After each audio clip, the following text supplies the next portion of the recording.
Hello students, এখানে একটা অঙ্ক দিয়েছে দেখো, ট্যান 25 ডিগ্রি ইকুয়ালস টু এ হলে এর মান নির্ণয় করতে বলেছে। তাহলে দেখো এটা কী করে করা যায়। ট্যান 155 ডিগ্রি, এটাকে কী লেখা যায় 180 degree minus 25 degree, minus tan 115 degree, এটাকে কী লেখা যায় 90 প্লাস 25 ডিগ্রি।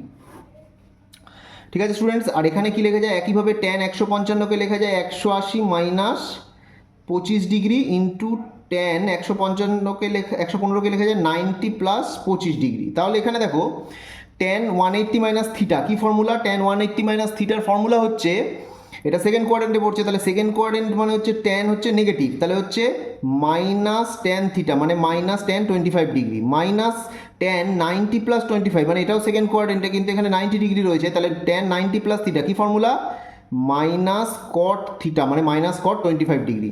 এখানে দেখো 1 প্লাস ট্যান 180 মাইনাস 25, এটা কী হবে minus tan 25 degree into tan 90 plus theta, এটা কী হবে মাইনাস কট 25 ডিগ্রি।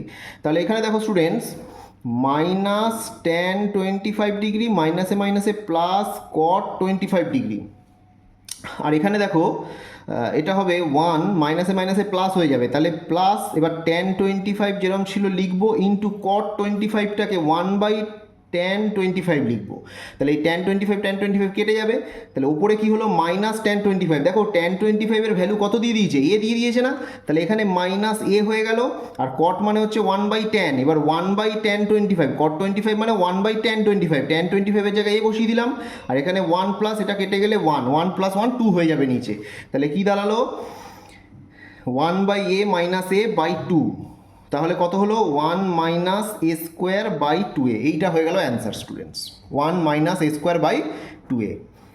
তাহলে এটা ছিল রিসেন্ট ক্লাস 11-এর সংযুক্ত কোণের অঙ্ক। বাকি অঙ্কের সমাধান যদি পেতে হয় তাহলে কমেন্ট বক্সে আসো, লিঙ্ক দেওয়া আছে।